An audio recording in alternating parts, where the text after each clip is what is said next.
Greetings! Today I'm sharing 3 recipes that I personally rely on those days when I really don't feel like cooking, but I want something relatively healthy and I don't want to spend more money on takeout. You know, we all have those days. These 3 recipes are really simple. Most of the cook time is hands off and they're packed with veggies, so you can still feel like you're putting something nourishing into your body. So hopefully this video gives you some ideas the next time you find yourself in that predicament.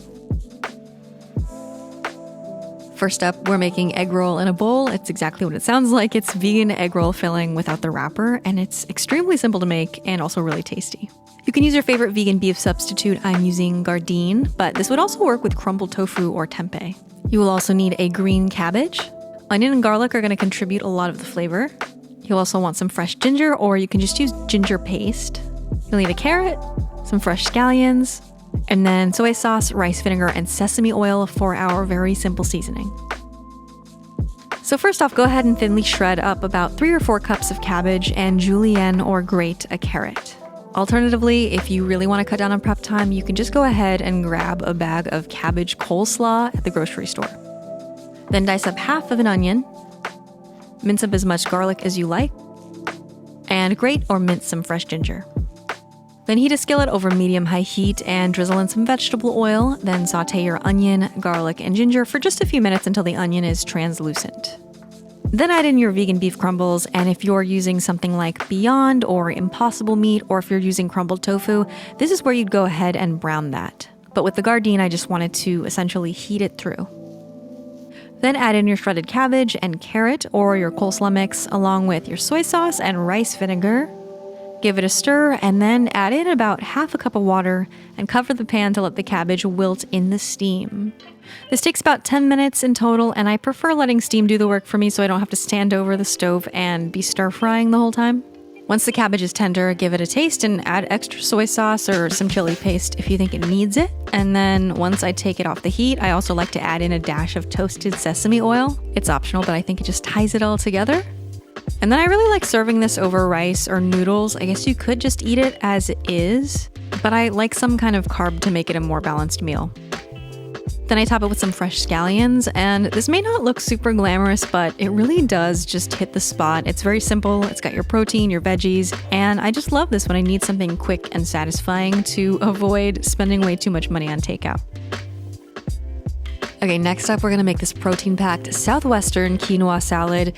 This is one that I've been making for years because it's super refreshing and satisfying. So you'll need some quinoa, can of black beans or pinto beans, some fresh or frozen or canned corn, a bell pepper, some fresh tomatoes, a red onion, cilantro if you like it, and some fresh lime juice. The only thing we really need to cook for this is the quinoa, and I always say the key to perfect fluffy quinoa is to rinse it thoroughly until it stops foaming up. If you don't rinse it, it's gonna be gummy and kind of gross, so don't skip this step, okay?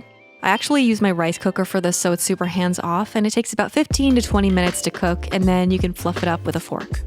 And in the meantime, you just give all your fresh vegetables a nice fine dice. This is optional, but I do like to take out the wet seeds from the tomatoes just to keep the salad from getting soggy as leftovers. And this recipe does make quite a large batch, so I always have lunch leftovers. And another common theme for all of the recipes in today's video is that they're very flexible. You don't need to precisely measure the vegetables. You can really just make the dish your own depending on what you have available to you and what you're craving.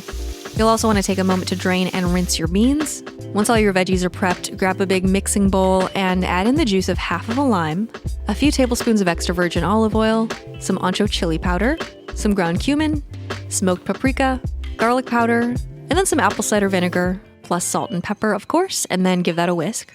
Then add in your veggies and give those a good toss until they're all coated. And then I like to fold in the quinoa last, and it's ready to go. This is actually really delicious chilled or warmed up. Sometimes you'll just warm it a little bit on the stovetop or in the microwave, and it's really great both ways. This is truly one of my favorite summer dishes because it is so light and colorful and flavorful, but it's also very satisfying because quinoa and black beans together have a fair amount of protein, and it's just really easy to make. So if you haven't tried something like this before, definitely give it a try. Hey friends, I'm going to take a quick pause to give a big shout out to the sponsor of today's video, Ritual. I've been taking their Women's Daily Multivitamin since 2018 and I love it just to help fill in any gaps in my diet. But recently they came out with a new product called Symbiotic Plus, which is a 3-in-1 prebiotic, probiotic, and postbiotic supplement.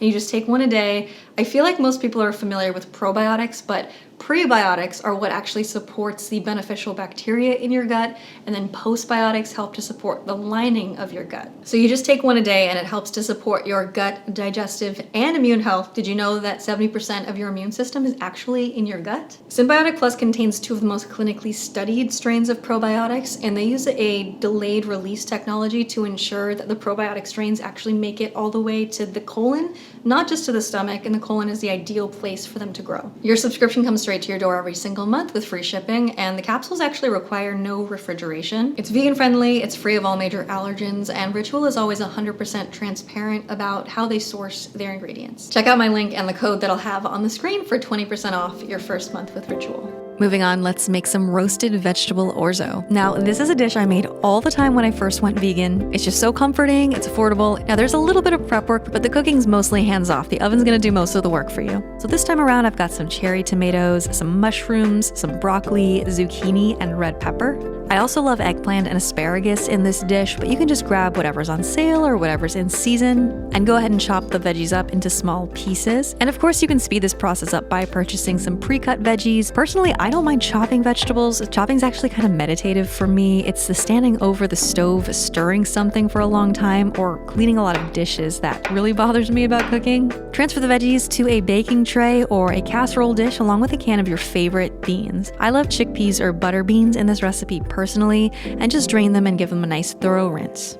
Drizzle all this with a few tablespoons of extra virgin olive oil and then season with salt and pepper. Give them a good toss to coat and then roast them in a 425-degree oven for about 35 to 40 minutes, giving them a stir at the halfway point. In the meantime, you're gonna cook up your orzo. Now you can go ahead and just boil it in salted water like regular pasta, but if you could spare a few extra minutes, here's a fun way to cook it that gives it a really nice flavor and texture. Toast up about 1 cup of the orzo in a tablespoon of olive oil or vegan butter until it starts to brown. Then add in 2 cups of vegetable broth. I'm using a savory chicken-style vegetable broth in this case. And then we're gonna bring this to a simmer and let it steam just like rice for about 15 to 20 minutes. Let it sit covered for about 5 minutes after it's done cooking, and then fluff it up with a fork and you have a really delicious savory orzo pilaf. You can customize this with your favorite seasoning blends too. Sometimes I add a few shakes of the Trader Joe's green goddess seasoning or some Italian herbs.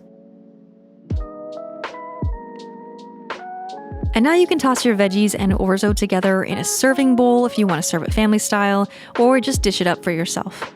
Vegan feta makes such a good addition to this if you have some, and this dish is super satisfying and seriously so easy.